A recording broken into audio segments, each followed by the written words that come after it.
Maqaa Abbaa, kan Ilmaa, kan Hafuura Qulqulluu, sadan Waaqa tokkoo, Ameen. Maatii Waaqayyoo, ijoolleen Tawaahidoo, hundumti keessan maqaa Waaqa isa jiraataa Yesuus Kiristoosiin nagaan isin gaafadha akkam jirtu.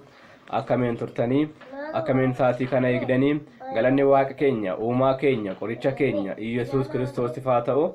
Deessoo haadha isaa dubroo Maariyaam, ergamoota Waaqaa toloota qulqulloota hundumaa akka aangoo kennaa isaaniitti maqaan isaanii kan ulfaate kan kabajamuuf haa ta'u. Ameen. Maatii Waaqayyoo baga geessanii jechaa guyyaa har'aa kan waliin ilaallu firii tawaahidoo kan inni qabatee dhiyaatee jiru walaloo mata dureen isaa tawaahidoo jedhu walaloo kutaa lammaffaa tawaahidoo kan jedhu waliin ilaalla. Waaqayyoo hunduma keenya nu haa gargaaru.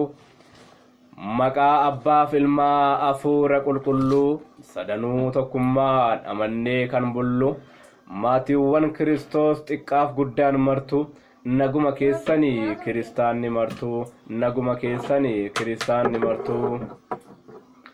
Baga har'a geenyee baga har'a geessanii amantoonni Ortodoksii hundumti keessanii har'a ga'uu keessan maaliin ibsitanii? Har'a ga'uu keessan maaliin ibsitanii? Ni xiqqaatan mallee ililleen keessanii har'a ga'uutti hin gammanneesinii? Har'a ga'uutti hin gammanneesinii? Tawaahidoo wixinee amantii jireenya galgala tawaahidoo jedheen dursasaa jalqaba. Dhugaa ifa jiru utuun micciirinii kaayyoo fi galmasaa utuun jijjiirinii dura keessan dhaabbeen waa'ee isaan odeessaa. Yaadaaf qalbii keessan dursaaf qopheessaa. Yaadaaf qalbii keessan dursaaf qopheessaa. Karaan hin cufamuu yoomilleen banama amantaa Ortodoksii ya ishee ganama jalqaba samii irratti kan bu'uureffamte Waaqayyo irraati ergamootaaf kennamte dhaala abbootirraa nutti dabarfamte gargaarsa Waaqayyoon kunoo har'a qaqqabde gargaarsa Waaqayyoon kunoo har'a qaqqabde. Amantiin tokkumaa kan biraa hin beeknu ishee dhugaa dhiisnees bakka sobaan deemnu akka tasaa miti kan as qaqqabde kan tuffatuuf miidhu ija isheen agarte kan waa'ee isheen beekne gonka isheen kuffisu qilleensis yoo ka'e tasa isheen kuffisu qilleensis yoo ka'e tasa isheen kuffisu.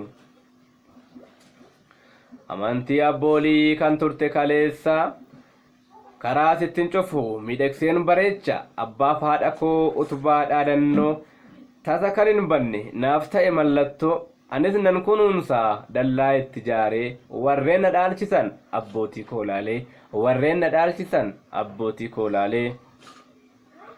Amantii tawaahidoo hedduu taarsaa ta'e rakkoo ciccimoodhaan ni dararamanii mana hidhaa keessattis ni hidhamanii maarree kana qofaa qaamaan miidhamanii bara isaanii guutuu foon isaanii miidhanii tawaahidoof jecha waa hedduu ta'anii tawaahidoof jecha waa hedduu ta'anii tawaahidoof jechas waa hedduu ta'anii.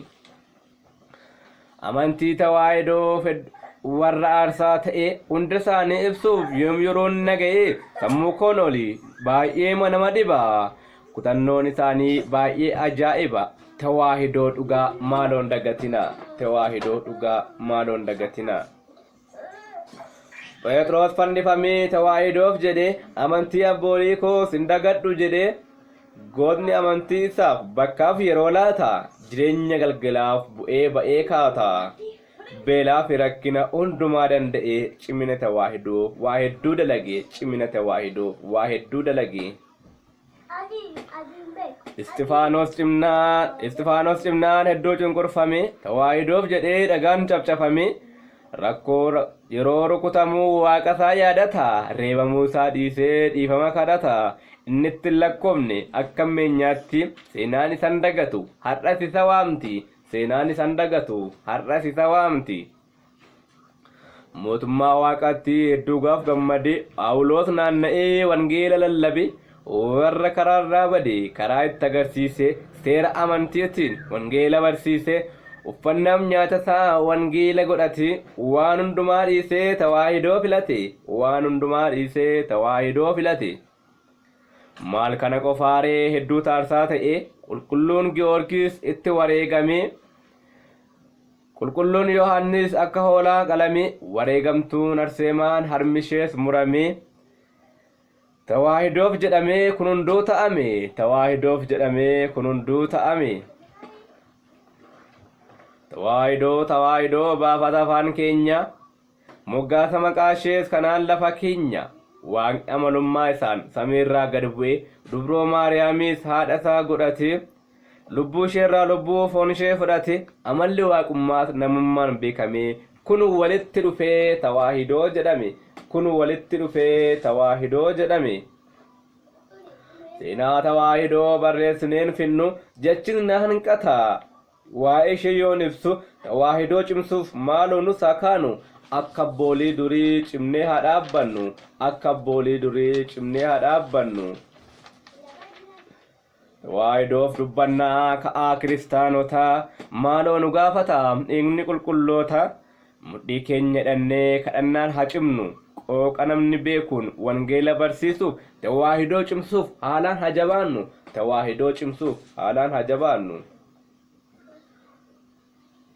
Kan kana qindeessee Waaqayyo gooftaadha isas kan barreessee hojjetaa masaadha waan nu dhaggeeffataniif guddaa galatooma waan nu dhaggeeffataniif guddaa galatooma.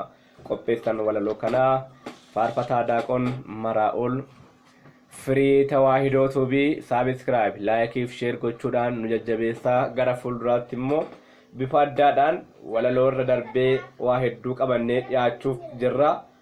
Kadhannaa keessan nu yaadadhaa nu jajjabeessaa jecha waaqa kakaasee jalqabsiisee nu xumursiisee galanni isaaf haa ta'u. Ameen. Galanni isaaf haa ta'u.